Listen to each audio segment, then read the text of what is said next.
E aí, agora sim, vamos começar a falar um pouquinho com vocês, né? Bom dia a todos. Vamos falar um pouco de população, vamos comentar uma primeira parte aí sobre a população do mundo, como que ela funciona, como ela se distribui, né? E por quê, uns porquês históricos da população relacionados a esse montante. E espero contemplar vocês com uma boa aula. Fechou, moçada? Vamos lá, vamos começar então? Bora. Então, antes de começar aí, pessoal, então, para a gente começar direitinho, antes de começar tudo aí, vamos ter o discurso do Cauê, esse dia lindo, maravilhoso, de sol, calor, né? Observe, o cidadão está até bem vestido, né? Então, contigo, Cauê, manda bala aí, meu querido. Então, como aí o nosso querido professor falou, nesse dia de sol maravilhoso, que a gente não está presente, mas as nossas mentes estão interligadas por meio dessas transferências que nós estamos fazendo. Ainda mais hoje, um dia muito mais especial, que é o dia do aniversário desse nosso querido professor, que sempre está com a gente aí em todas as dificuldades que nós passamos aí nesse momento difícil. Então, só tenho a agradecer a você, professor, por mais esse aniversário seu, por mais esse dia, por mais essa aula que você faz a gente estar presente mesmo longe. É isso aí. Muito bom, Cauê. Foi bom mesmo. Muito bom, muito bom. Obrigado. Até o Richard. Richard? A cara do Richard, velho. Tá molhado, velho. Ah, vocês não começam não, cara. Cadê o pulo aqui, ó, da Maringá? Que beleza, hein? Deixa eu até dar a tela aqui. Como que faz para fixar? Ah, vou fixar aqui a tela da Maringá. Olha o bolinho, cortado e tudo. Olha a cara do Richard. Maravilha, hein? Obrigado. Moleque maroto. Hein? Rapaz do céu, ficou bonito, hein, Maringá? Ah, obrigada. Eu vou querer um desses depois, hein? Quando voltar, eu faço outro. Oh, Daí eu levo pra todo mundo. Valeu. Eu tenho que fazer uns 3, né? Mas tudo bem. A gente ajuda, Gabi. Obrigada. A gente ajuda a comer, né? Tirou toda essa caminha, aqui, não rolou outra. Então, vamos embora, pessoal. Dia, É emoção, né? Então, pelo amor de Deus, né? Começa, gente. Não, pelo amor de Deus. Então, vamos lá. Aquele que sempre salve o matinal, o imprescindível Tirarã. De muita emoção, por isso estou perdido. Já estamos próximos. Bom dia! Bom dia! Parabéns pra você!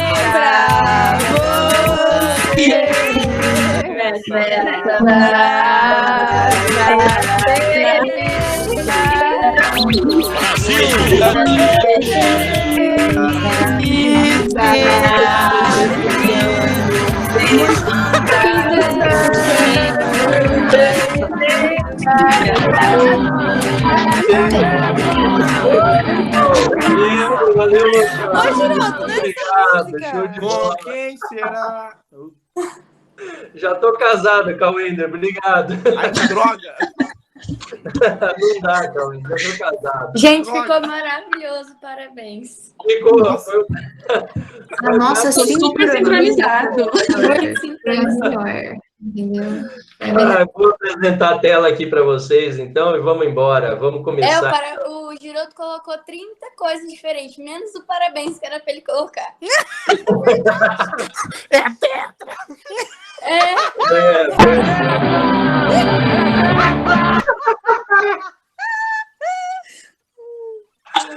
Ai, meu Deus do céu, vocês são demais. Eu me sinto muito próximo de vocês, cara, vocês fazendo isso, vocês não têm ideia. É muito bom. Obrigado por dar a oportunidade de ser professor de vocês, viu? Eu amo muito todos vocês são demais. Show de bola. Obrigado. Obrigado por tudo aí. Vocês são... Que fofo. Assim a gente chora, tá bom? Não precisa chorar, é verdadeiro mesmo, porque quem tá quase chorando sou eu, cara. Vocês são sensacionais, show de bola, meu. A distância não afasta a gente. Espero que continue assim para sempre. Tá certo? Beijo no coração, obrigado. E vamos começar? Brasil! Falar um pouquinho de população brasileira aí, então todos agora pegando os seus cadernos, livros e etc. E vamos nessa então, pessoal. Vamos começar aí? Distribuição e crescimento da população mundial.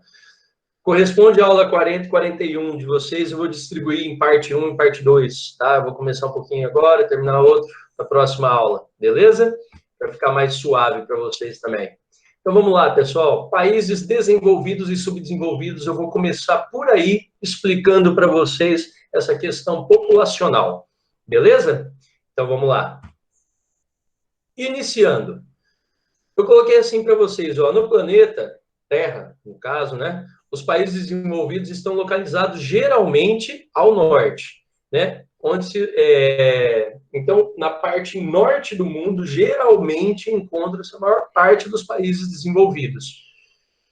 E esses países desenvolvidos, se você for fazer um parâmetro, eles sempre vão estar, ou na maioria das vezes, perdão, né? Vão estar ao norte, né?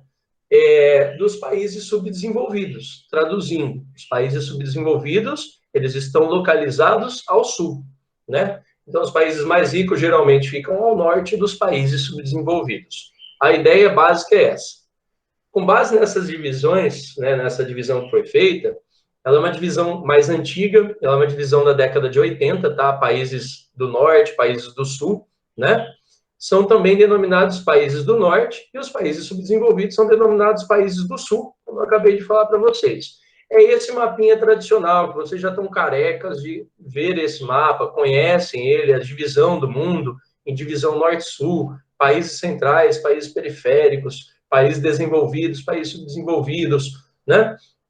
Eles resolveram fazer uma nova forma, que eu achei até mais interessante, de colocar no grupo dos países desenvolvidos, os países do norte, cercando assim, ó, a Austrália e a Nova Zelândia. Esses dois, que estão no hemisfério sul geograficamente, eles fazem parte do hemisfério norte nessa divisão, só nessa divisão, tá? Então, bora lá. Olha aqui, pessoal, vamos começar. Dentro dessa questão de países desenvolvidos e subdesenvolvidos, é sempre importante ressaltar que essa maneira de dividir o mundo é muito questionada por várias pessoas. Entre elas, essas várias pessoas, o que vos fala, né?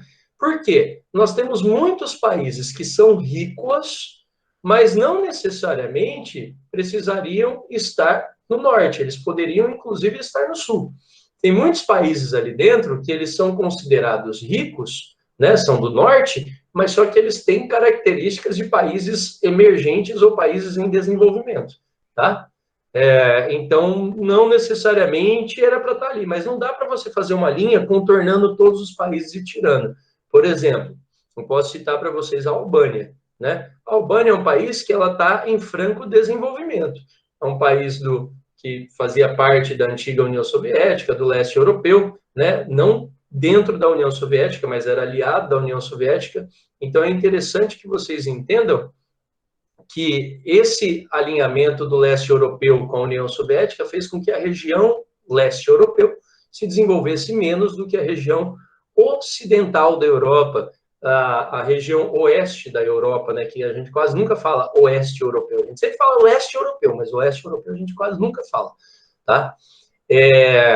Importante também, por que a gente questiona muito isso, né? Pois há acentuada desigualdade social e econômica, que é o que eu acabei de falar para vocês, entre os países que integram o mesmo bloco, os países que integram o mesmo bloco. Olha o trava-língua aí, né? E funciona da seguinte maneira, pessoal, todo mundo atenção. Quando nós trabalhamos a questão da população, quando nós trabalhamos a questão dessa grande diversidade étnica, também a parte cultural pode pesar nessa separação de ricos e pobres, países desenvolvidos e subdesenvolvidos. A gente já discute isso aí, mas é só para ficar um pouco claro na cabeça aí. Vamos lá? As desigualdades existem, né? Isso aí é óbvio. Em qualquer país do mundo você vai ter uma desigualdade social, certo? Em relação ao desenvolvimento econômico, comparando os países subdesenvolvidos. Então, vamos lá. Dentro dos países subdesenvolvidos, né, você não pode falar assim, Brasil é subdesenvolvido, Rússia é subdesenvolvida, igualzinho a Guiana, por exemplo. Igualzinho a, sei lá, Mianmar. né, que fica na Ásia, Sudeste Asiático. Você não pode fazer esse tipo de comparação. Existem países e países com as suas circunstâncias. Cada um deles tem a sua característica, né? Esses países que se destacam entre os pobres, entre aspas, eles são conhecidos como países emergentes, tá? Como é o caso, eu coloquei os exemplos aqui, ó, Brasil, China, Índia e México, tá? Poderia colocar outros, África do Sul e aí vai. Para vocês terem uma noção, eu não coloquei aí porque eu acho um pouco polêmico. Até a Coreia do Sul ainda não é considerada desenvolvida por muitos, né? Por um grupo bem representativo, acho que a Coreia do Sul é um país emergente. Mas só que, vamos lá, dá para comparar a Coreia do Sul, por exemplo, com a Índia? Dá para comparar a Coreia do Sul com o México, com o Brasil? Não dá. Eles estão passos à frente da gente. Eles estão um pouco mais à frente do que nós, certo? Um pouco não, né? Na verdade, eles estão bem mais à frente que a gente. Mas eles também se enquadrariam, para muitos autores, né? A Coreia do Sul se enquadra também nos países emergentes. Beleza? Eu estou falando isso para a hora que vocês forem estudar, se aparecer assim, países emergentes. Aí você sempre vai ficar pensando nesses, né? Esse grupinho aqui, né? Eu colocaria a Rússia também aí nesse grupo, por exemplo. Aí você pensa nesse grupo de países e aparece uma Coreia do Sul. Eu estou falando a Coreia do Sul porque é o caso de maior destaque, tá? A Coreia do Sul ela já tem características de países desenvolvidos em praticamente todos os seus segmentos. Joia? E sem contar que ela é menor, é mais fácil de administrar. A gente sempre tem que pensar, menos população, menor território, mais fácil administração. Então, vamos lá. O conjunto de habitantes de uma localidade e sua população é objeto de estudo da demografia. Então, o que é demografia? É o estudo da população, ó, conjunto de habitantes. Então, o estudo da população é denominado demografia. Combinado? Não vamos esquecer disso. Que compreende a análise de uma série de dados estatísticos. Então, a demografia, ela vai compreender um conjunto, um coletivo de dados estatísticos. Por isso, reitero com vocês o que a gente está falando desde o início dessa aula. Nenhum país é igual ao outro. Não dá para você fazer comparação.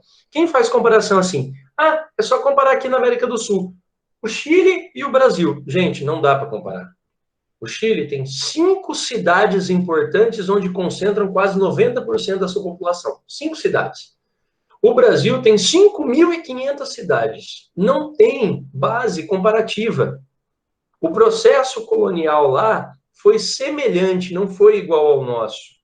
O nosso foi muito mais exploratório. Ali não foi de bate-pronto que eles acharam para explorar.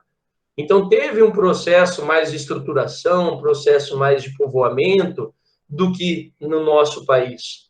Então, quando a gente vai fazer o comparativo de um país com outro, todo mundo fala assim, tem que pegar algum país com a população semelhante. Não dá muito para fazer comparação de um país para o outro. Não dá. Né? O pessoal compara, por exemplo, vou pegar o caso da pandemia, né? O caso da Covid. O pessoal comparou o tamanho do Brasil, a população do Brasil para o número de casos do Brasil, né? E aí o Brasil ficou em 30º tanto lugar no mundo, não é o segundo do planeta em casos de Covid. Mas, gente, presta atenção. Nós não temos teste suficiente para saber quanto da população tem Covid. Nós não temos leitos suficientes para receber essa população com a doença. A gente tem que fazer um combinado do quê? Quanto que eu tenho de leitos para receber as pessoas que vão precisar aqui no Brasil? Quanto que a Espanha tinha de leito para receber as pessoas que ela ia precisar? A Itália, etc. Aí é uma base comparativa mais próxima, mas comparar por número de habitantes, não dá. Então, é errado quem compara por número de habitantes e é errado quem dilui o número de habitantes do Brasil para minimizar a doença. A doença é grave para nós porque nós temos um problema chamado Sistema Único de Saúde, o SUS. Nós temos um problema dentro do Sistema Único de Saúde. Então, não dá para comparar a pandemia aqui no Brasil com a do resto do mundo e falar assim, tá vendo? A do resto do mundo foi muito pior, porque os países tinham menos pessoas. Eles tinham menos pessoas e mais hospitais. Nós temos mais pessoas e menos hospitais. Por isso, é importante, essa análise que eu estou fazendo para vocês, rápida, e usando a nossa situação atual, é para chamar a atenção de vocês, porque é uma análise de muitos dados estatísticos. Muitos dados estatísticos. A média de ocupação de UTI no Brasil está beirando 90%. Traduzindo, se aumentar mais 10%, acabou a UTI. Se chegar alguém precisando de UTI, vai morrer porque não tem. Por isso, o isolamento social, que é a arma que a gente tem. Para quê? Para gradativamente, conforme for precisando de UTI, tenham leitos. Para que não aconteça, perdão, o que aconteceu na Itália, né? Que já está começando a acontecer em algumas regiões aqui do Brasil. O médico ter que optar por quem tem condição de sobreviver, e que, na verdade, não é o médico que vai fazer essa opção, né? Porque pelo Código da Medicina não é assim que funciona, não é ele que faz, então não é ele o responsável pela vida ou a morte da pessoa. Mas tudo bem, isso aí é um assunto só para elucidar para vocês, tá? É importante que a gente trabalhe a questão da população com os dados reais de cada lugar. Vamos lá. Continuando. Distribuição da população no mundo. Olha aqui, ó.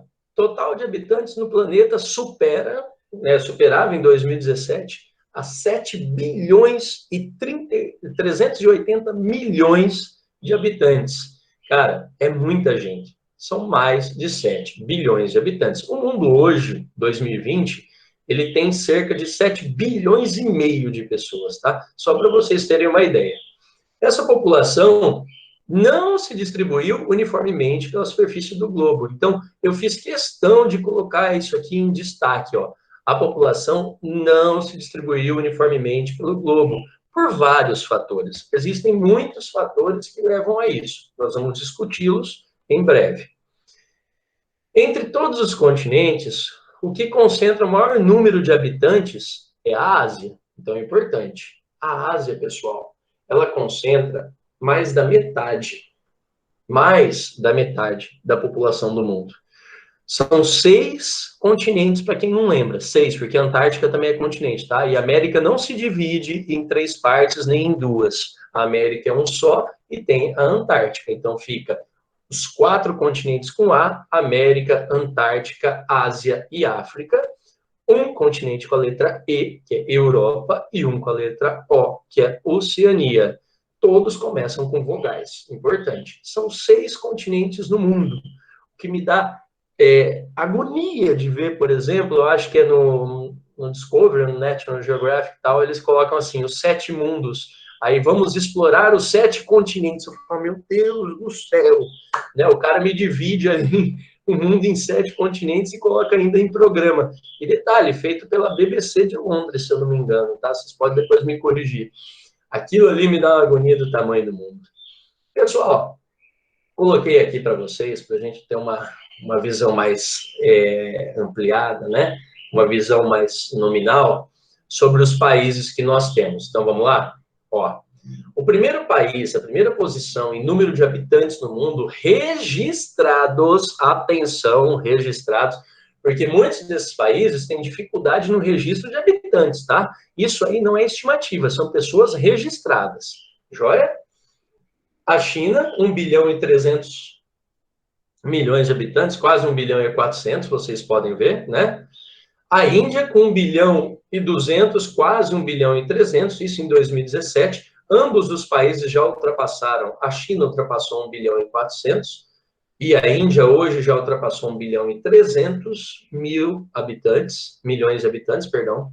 Os Estados Unidos, pessoal, é interessante, né? 327 milhões de habitantes. É muita gente nos Estados Unidos. Isso aqui são os valores originais dos Estados Unidos. São as pessoas registradas dentro do país. Nós não estamos contando uma gama aproximada de 30 milhões de pessoas que vivem de forma irregular nos Estados Unidos. Isso mesmo, 30 milhões de pessoas. São aquelas pessoas que vão fazer turismo, entram com visto de turismo nos Estados Unidos, não voltam nunca mais. São aquelas pessoas que vão para estudar e não voltam nunca mais. E vivem à periferia, vivem à margem da sociedade. O problema lá é que, quando você vive à margem, você realmente está excluído, porque você não tem direito a nada, nada no seu nome, certo? Então, é complicado essa questão lá, joia? A Indonésia, pessoal, olha, Indonésia, Se você somar todas as ilhas, as centenas de ilhas da Indonésia e fizer um território, lógico, grande parte são vulcões, não dá para você ocupar. Outra parte são florestas equatoriais, tipo a Amazônia, que também fica meio complicado você ocupar. Mas os lugares onde você tem a ocupação humana, tem uma concentração de 260 milhões de pessoas. Que tamanho que tem a Indonésia, mais ou menos? Só para vocês terem uma noção. Mais ou menos o tamanho do estado do Mato Grosso do Sul. Aí você coloca 260 milhões de pessoas ali dentro. A área útil da Indonésia tem 260 milhões de pessoas na área útil, que corresponde aproximadamente ao estado do Mato Grosso do Sul. Traduzindo, é bem apertado, é muita gente. É uma loucura o trânsito, joia? E o Brasil, em 2017, com 207 milhões de habitantes, tá? É bem interessante, o Brasil já ultrapassou a marca de 210 milhões de habitantes, beleza, pessoal? Estamos caminhando para 220 e já era para essa marquinha já ter estabilizado, né? Mas, como todo estudo está aí para ser contrariado também, como é o caso do IBGE, que ele estipulava, que em 2015 a população do Brasil ia parar de crescer, porque a população realmente está fazendo menos filho, né?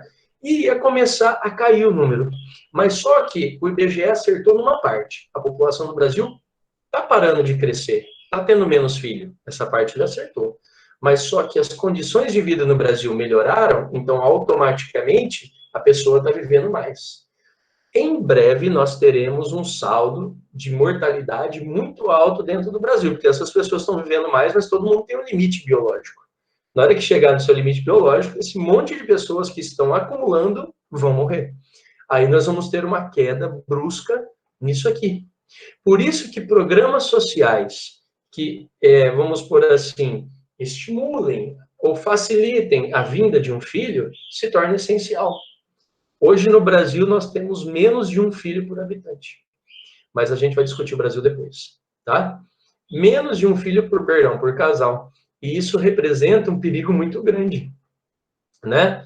Quando você tem menos de um filho, não é por casal, por habitante mesmo. Quando você tem menos de um filho por um habitante, então significa que no futuro muito próximo você não tem reposição de mão de obra. Aí vai começar a dar problema, chama-se envelhecimento da população. Vamos lá. Distribuição da população mundial, né? Esse negócio da distribuição da população mundial é interessante, pessoal, pelo seguinte fato. Para uma análise adequada da distribuição da população mundial, entretanto, não é suficiente, atenção, não é suficiente você trabalhar com o número total de habitantes, como nós fizemos na página anterior. Não é suficiente você pegar e falar assim, a China tem 1 bilhão e 400 milhões de pessoas, eu vou jogar minha empresa lá que está tudo certo, né? Você precisa também de outros argumentos. Então, você não pode só trabalhar com a população absoluta do país. É preciso considerar também sua distribuição no território. Então, por exemplo, no caso da China, já que eu citei ela, podia ser qualquer outro, mas já que eu citei a China, você divide o território chinês no meio. O lado que está para o interior da China quase não tem rios, traduzindo, é um deserto, é seco e é frio, tá? Então, a parte hídrica é péssima, o solo é rochoso e arenoso, não tem concentração populacional quase alguma, você tem menos de 5% dos chineses morando na outra parte da China. Os chineses eles se concentram na região onde está da metade para o litoral, onde você vai ter os grandes rios, né? O Rio Vermelho, o Rio Amarelo, o Rio Azul, né? O Yangtze, Sikiang e aí vai. E você vai ter uma concentração de população nesse lugar. Ela não está bem distribuída necessariamente pelo território. Você precisa analisar isso. Ou seja, sua população relativa. Você tem que entender a população relativa de cada país. Eu vou dar uma ideia para vocês.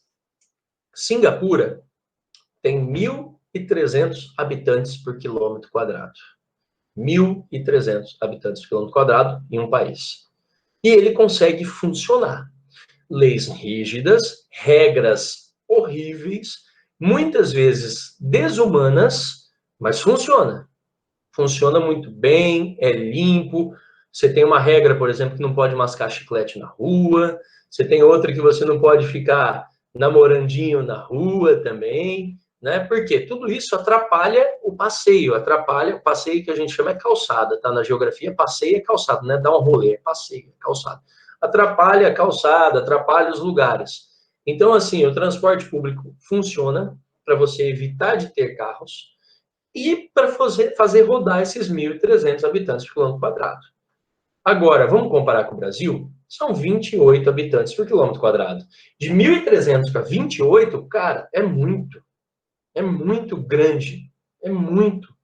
Essa disparidade é muito grande mesmo. Então, nós temos que entender o seguinte, todo mundo presta atenção.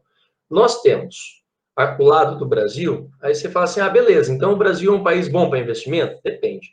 Temos cidades no Brasil que nós vamos ter 600 habitantes por quilômetro quadrado em determinadas regiões, como é o caso do Rio de Janeiro.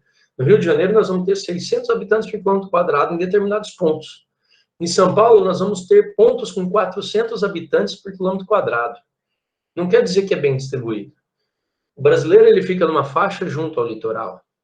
O chinês fica numa faixa que é mais próximo do litoral. Os japoneses ficam na planície litorânea. O Japão, 300 habitantes por quilômetro quadrado no Japão, né? O Japão é fantástico, né? Ele oscila entre 300 a 350 habitantes por quilômetro quadrado, no caso japonês, né? Ele oscila conforme o tanto de pessoas que nascem, morrem a cada 10 anos lá. Mas só que quando você vai nos grandes centros urbanos do Japão, por exemplo, tem regiões de Tóquio, no Japão, que você tem 2.500 habitantes por quilômetro quadrado. A distribuição é fora do padrão, é fora do parâmetro. Joia? Então, vamos lá. Você tem que analisar a população relativa. O que é a população relativa? Também chamada de densidade demográfica, de forma a relacionar diretamente o número de habitantes pelo quilômetro quadrado. Então, além de você ver a população absoluta, você tem que ver a população relativa, né? A densidade demográfica, e tem que ver se essa população é bem distribuída pelo próprio território. Beleza? Vamos lá. Eu coloquei aqui essa frasezinha do Brasil, ela cai direto nos vestibulares. O Brasil, por exemplo, é um país populoso, mas pouco povoado, uma vez que sua densidade demográfica é colocada à prova, né? Então, comparando a sua densidade demográfica, o Brasil, ele é pouco povoado, certo? 28 habitantes indo para 29 habitantes por quilômetro quadrado. É quase nada. Se você colocar assim, o Brasil é populoso, ele é o 5º país mais populoso do mundo. Nós vimos na tabelinha anterior, o Brasil estava em 5º lugar. Ele é o 5º país mais populoso do mundo. Mas só que em questão de povoamento, nosso território é muito extenso. Então, nós temos essa vantagem de ter um território grande e poder esparramar a população. E a população não se esparrama, ela concentra junto ao litoral. Quando eu falo concentra, você está trabalhando entre 80% e 90% das pessoas morando numa faixa de 400 quilômetros do litoral. Aí você fala assim, pô, senhor, então quer dizer que Londrina está na faixa litorânea? Lógico que está. A gente tem que levar uma consideração na parte de ocupação de território, por isso que Londrina pertence a essa faixa aí, o norte do Paraná e tal. Por que 400 quilômetros? O Brasil, lateralmente, ele chega a 4.300 quilômetros. Eu trabalho com uma média de 10% dessa largura do país, certo? Então, nós temos, sim, uma concentração de população aí bem grande, bem favorável. Tudo bem? Depois a gente vai tirando todas as dúvidas que vocês tiverem. Cabe ressaltar o seguinte, eu coloquei até de amarelo para chamar a atenção, eu sei que não aparece tanto, mas eu coloquei para chamar a atenção. Cabe ressaltar que o panorama da distribuição populacional, então, tudo aquilo que a gente enxerga da distribuição das pessoas, da população, né, fornecido pela análise da densidade demográfica, então, tudo que a gente usa de panorama com relação à densidade demográfica, a gente tem que entender que a gente está trabalhando uma forma relativa, tá? Por quê? É relativo. Eu tenho 29 habitantes por quilômetro quadrado. Beleza, eu vou no meio da floresta amazônica, eu vou ter 29 habitantes por quilômetro quadrado? Não necessariamente. Lá, em alguns pontos da Amazônia, eu vou ter um habitante a cada 10 quilômetros quadrados, na média. Então, assim, é muito desigual a distribuição da população sobre o território. Isso não acontece só no Brasil, é no mundo inteiro, tá? Vamos lá. Mais um pouquinho. Esse mapa dá uma vista para vocês global. Vamos pegar essa vista global aqui para vocês entenderem melhor. Nós temos grandes pontos de concentração de pessoas, né? Você observa aqui na região da Índia, por exemplo, você observa aqui na região da China, que é aquilo que eu comentei com vocês, ó o Japão aqui, aqui você tem a Coreia do Sul também, então tá tudo dentro, por enquanto, do que nós falamos. Aqui nós temos a Indonésia, joia? Ó a concentração aqui, dá para ver que tá marronzinho, joia? E esse lado do continente africano aqui, onde fica Camarões, Costa do Marfim, etc., vocês vão observar que lá os países são bem pequenininhos nessa costa. Por que que esse lado da costa, o país é bem pequenininho? Porque a densidade demográfica e os grupos étnicos ali eram gigantescos historicamente falando. Então, automaticamente, eu tinha que fazer uma fração maior de países. Eu tinha que dividir em mais comandos para poder, na época da colonização do continente africano, do Tratado de Berlim, ter o domínio sobre o território. Então, quando eles foram dividindo, chegou nessa parte, para a Alemanha, Inglaterra, Espanha e França, foi terrível eles conseguirem organizar essa região. Tanto é que até hoje é uma região bem problemática em questões de guerra civil no mundo, tá? Ali tem bastante guerra civil. E aí fica a minha crítica. O pessoal comenta de guerra civil em países de destaque mineralógico ou em países de destaque cultural para o mundo que a gente vive. Beleza, então quer dizer que esse canto do mundo não merece destaque porque não tem nada que chame a atenção da gente? Tá errado, tá? Essa é uma região que nós temos que tomar muito cuidado com ela com relação a conflitos pessoais, conflitos humanos, pessoal. Isso aí foi fruto de uma ocupação ridícula por parte dos europeus na hora de dividir o território, não respeitando a cultura, a crença e a própria população que lá já vivia, certo? Eles simplesmente chegaram dividindo e foram implantando as suas metodologias, joia? Então nós vamos começar, nós vamos falar depois de África certinho, e vocês vão ver como foi desumano tudo que fizeram com esse continente, que, na opinião de muitos geógrafos, é o continente da Terra. Teria tudo, todos os ingredientes, a contar da sua população e a sua vegetação, a sua fauna, recursos minerais, espaço, clima, tudo. Teria tudo para ser um continente superpotência. Assim como a Ásia. Teria tudo para a Ásia ser uma superpotência. Hoje, quando a gente fala de grandes potências na Ásia, nós ficamos restritos. Japão, Coreia, Israel e a China. A gente fica restrito ali. Aí, se você apertar um pouquinho mais, você põe a Índia. Aí, o resto da Ásia, ela é praticamente ignorada. Aí, você vai para a Europa. Os caras já quase não têm recursos minerais, não tem nada, não tem espaço, o clima é ruim, não dá para plantar, eles dependem do mundo inteiro, mas a Europa é destaque. Então, esse eurocentrismo no qual nós fomos criados, né, e educados, e as nossas próprias academias, elas seguem, de uma certa forma, o eurocentrismo, né, ele há de ser questionado. Repare que, por exemplo, na questão, olha como a Europa ela é ocupada por pessoas. Por quê? Porque ela é pequena e automaticamente você tem um adensamento populacional maior. Joia? Voltando aqui para a América, reparem os lados da América onde nós temos uma concentração maior de pessoas. É sempre próximo ao litoral, né? Se você observar, é sempre próximo ao litoral.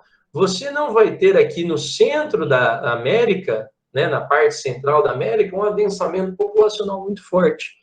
Por quê? Porque a nossa colonização foi na base de navegações. Então, eles chegam primeiro no litoral. Tudo bem? E assim, deu para ter um panorama razoável aí do nosso querido planeta Terra quanto à população. Vamos lá. A Revolução Industrial foi um marco extremamente significativo para a história da humanidade. Por quê, pessoal? A partir da Revolução Industrial, que aconteceu primeiramente na Inglaterra, então na Europa, a Revolução Industrial, ela traz as pessoas do campo para a cidade, em busca de um trabalho, em busca de uma qualidade de vida melhor. Olha como é interessante, né? Nessa época as pessoas buscavam sair do campo para a cidade para ter uma qualidade de vida melhor. Hoje em dia as pessoas procuram morar no campo para ter uma qualidade de vida melhor. Né? Quantos condomínios não estão surgindo no Brasil em zonas mais afastadas da cidade? Porque a cidade é poluída, a cidade é violenta, a cidade tem trânsito, a cidade é o caos. E aí você vai morar numa chácara, num condomínio de chácaras, ou numa chácara mais afastada. Gente, é uma maravilha. É um silêncio, você dorme tranquilo, você dorme sem barulho, né? Então, hoje está começando a haver uma reviravolta nessa ideia de morar no centro, morar nos centros urbanos, morar na cidade é bom. O pessoal está começando a olhar para o campo e falar assim, acho que seria melhor minha vida no campo, certo? Temos aí alguns exemplos, né? O pessoal já está dizendo aí, né, que mora aí no campo. Vamos lá, então? A industrialização.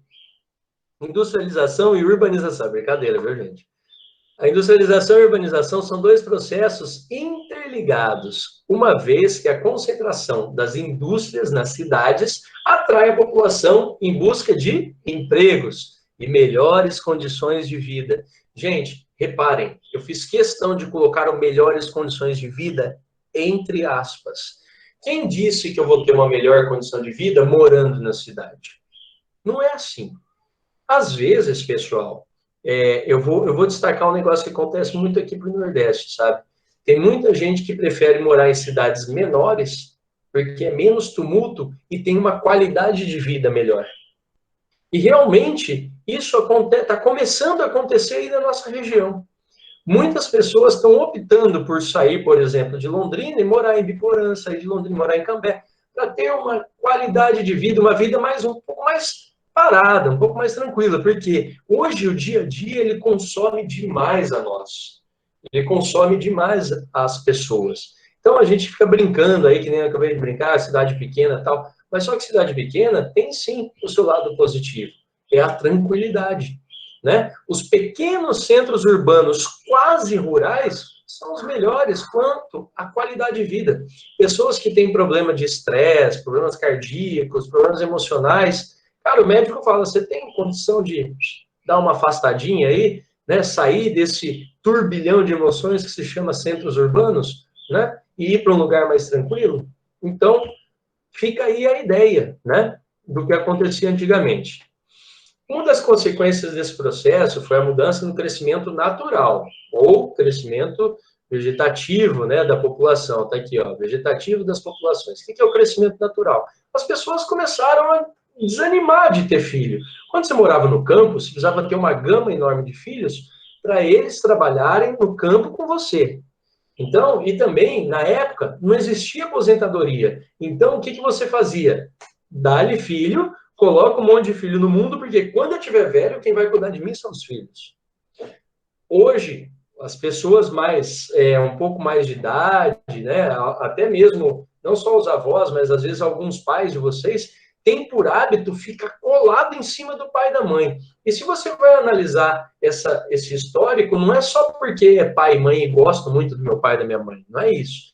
É porque já vem com esse pensamento de, você vai ter filho? Vou. Para quê? Porque quando eu ficar velho, ele vai cuidar de mim, né? Eu lembro que enquanto eu e a Laís não tivemos o Davi, todo mundo ficava olhando assim pra gente e falava assim, e quando vocês ficarem velhos, quem que vai cuidar de vocês? Como se um filho, no mundo de hoje, ia parar a vida dele para ficar do nosso lado. Alguns ainda param, alguns ainda conseguem, mas a maioria, todo mundo está nesse mundo louco, né? Antigamente, essa frase fazia sentido. Você casou, você tem que ter filho. Para quê? Para o filho cuidar de você. Porque não existia aposentadoria. Então, a sua aposentadoria, traduzindo, era os filhos, na antiguidade. Por isso o pessoal atacava filho. É filho para aposentar e filho para trabalhar no campo junto dele. Eu tinha mão de obra familiar na agricultura.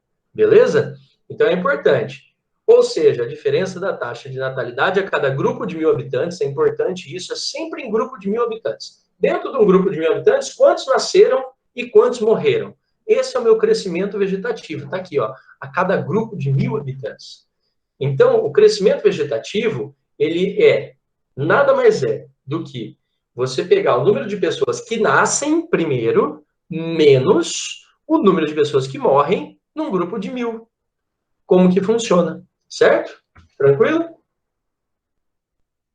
Queda histórica da mortalidade. Gente, a mortalidade nos últimos 250 anos, ela veio caindo devido a fatores econômicos, principalmente, porque a economia ela acaba trazendo um desenvolvimento que acaba trazendo um conforto, uma melhoria na qualidade de vida das pessoas.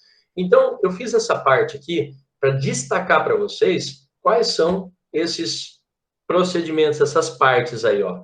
Aumento da produção de alimentos, pessoal. Aumentou muito a produção de alimentos no mundo, você tendo uma disponibilidade maior, uma variedade maior de alimentos, as pessoas têm uma quantidade maior de vitaminas, sais minerais, proteínas, etc. Né? Tudo que precisa para melhorar a qualidade de vida. Isso aí prolonga um pouco a vida das pessoas, sim. Nos últimos, então, sempre trabalhando nos últimos 250 anos. Melhoria generalizada nas condições de saneamento básico. Lógico, temos muitos lugares no mundo onde não temos saneamento básico. A perspectiva de vida das pessoas em determinados países do planeta podem chegar até 36 anos na média de expectativa de vida. A do Brasil hoje gira em torno de 72 anos, sendo 70 anos e meio para homens e 70 anos e meio para homem e 73 a 74 anos para as mulheres.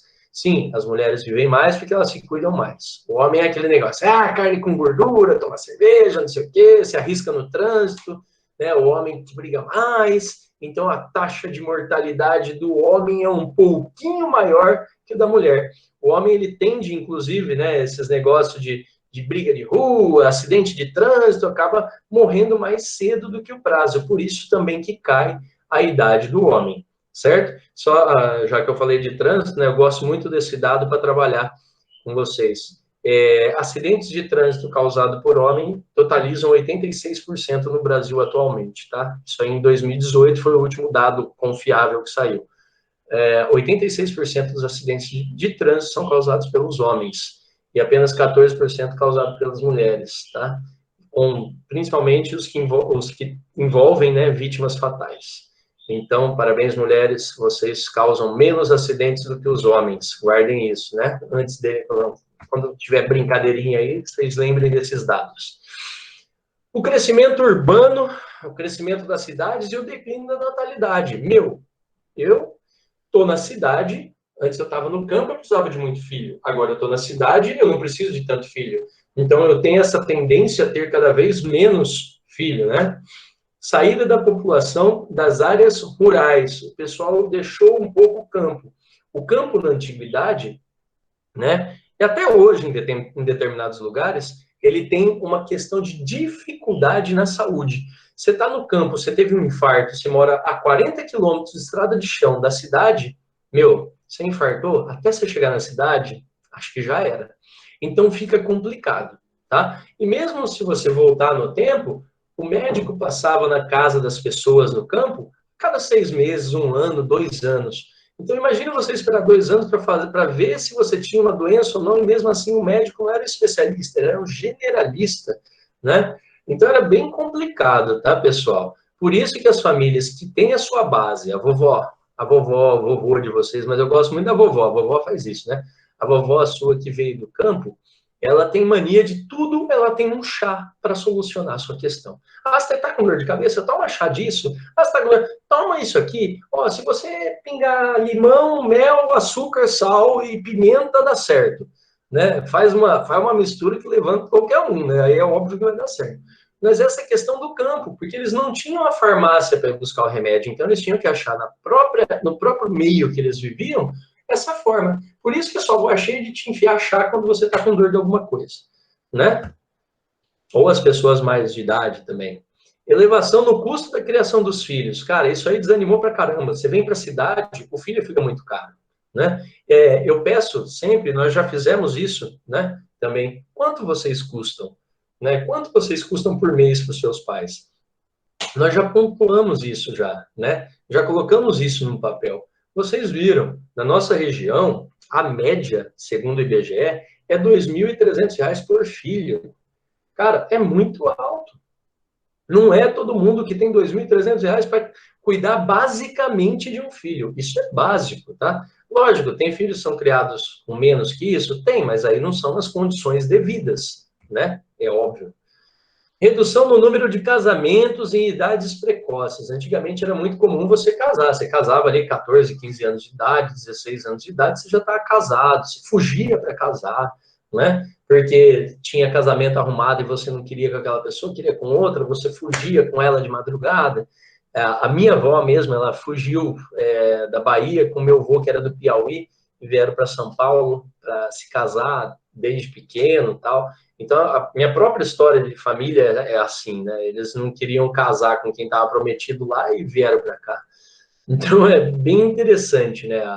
Essa dinâmica de como acontecia. Hoje não, né? Hoje tá aquele negócio, pega e não se apega, vai, fica e não sei o quê, até achar alguém. Hoje a escolha, a gama está muito grande para escolher, né? Então, vocês esperam um pouco mais. O casamento não sendo tão precoce, você automaticamente não tem obrigatoriedade de ter filho. Porque quando você casa e não tem filho, por que vocês não têm filho? Porque vocês não querem? Porque não sei o quê, fica todo mundo em cima. Na hora que o filho vem, ninguém te ajuda a cuidar. Aí o pacotinho fica para você, né? Então, por isso, sempre todo mundo tem que ter um negócio chamado planejamento familiar para poder ter um filho, né? Não é só no oba-oba, vamos que eu ajudo. Chega na hora H, todo mundo sai de perto. Tá? Então, planejamento familiar, sempre, tá? Entrada, eu coloquei entre aspas, né? Porque a mulher sempre esteve no mercado de trabalho, mas só que, às vezes, ela fazia o mercado de trabalho conhecido como o doméstico, que não deixa de ser um serviço e é um dos mais pesados que existem, né? E entrada da mulher no mercado de trabalho. Conforme o machismo vai perdendo força e as mulheres vão ganhando força, repara que eu não gosto de falar o feminismo ganha força, né? As mulheres ganham força. E o machismo vai caindo dentro da sociedade, a cultura vai se alinhando, né? Vai ficando mais próximo do normal, as mulheres vão partindo para o mercado de trabalho. E para não perder seus empregos, elas evitam de ter filho, né? Por quê?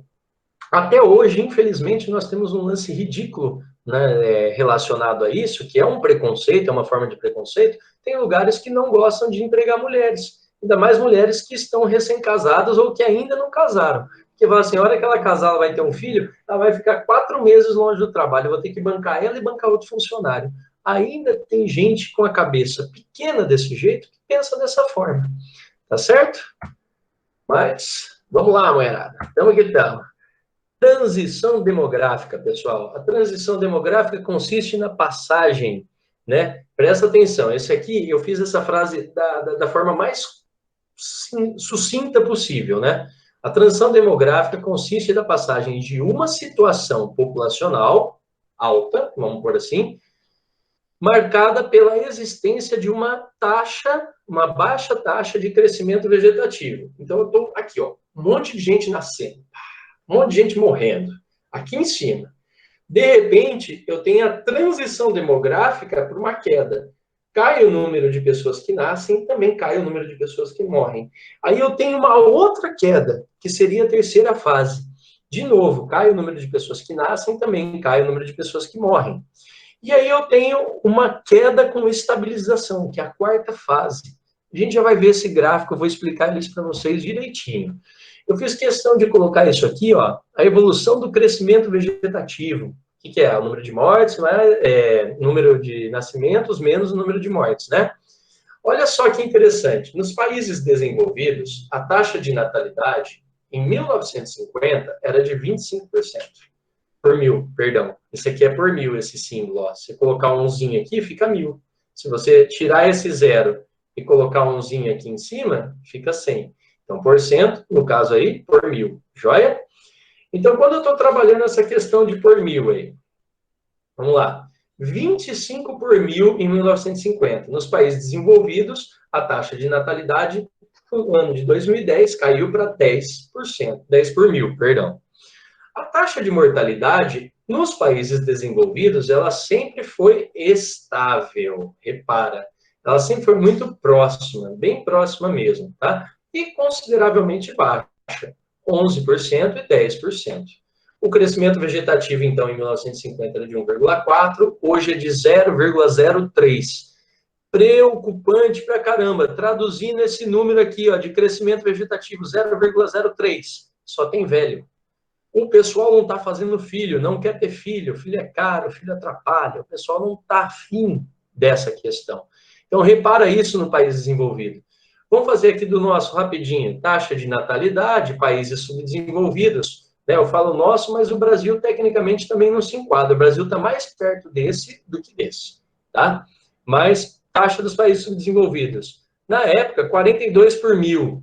Hoje, 21 por mil. Se você reparar, ainda continua alto. Taxa de mortalidade, 16. Hoje, aumentou.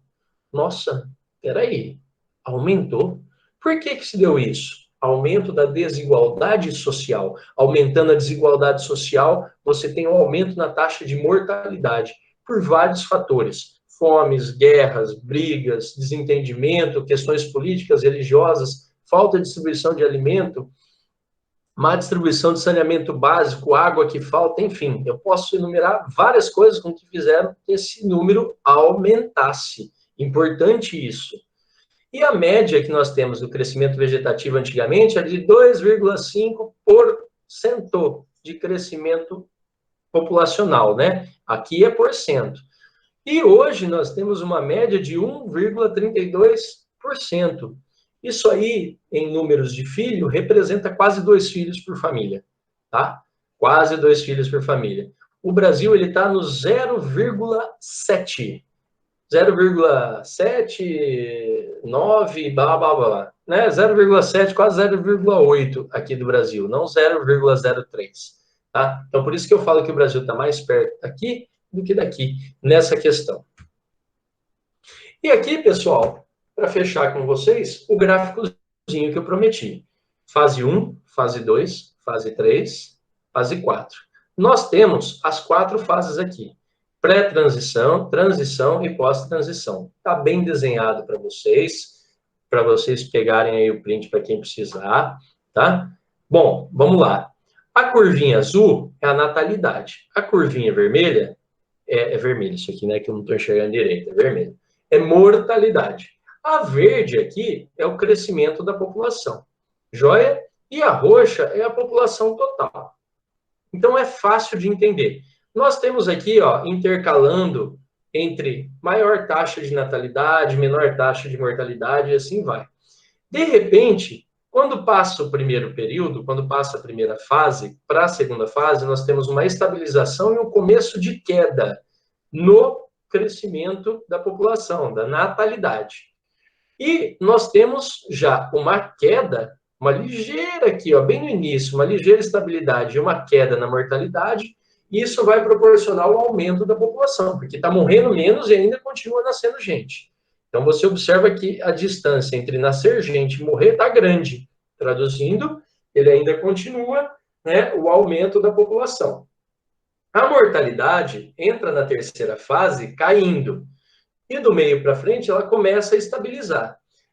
O crescimento de natalidade, ele continua caindo, mas não o suficiente para chegar perto da mortalidade.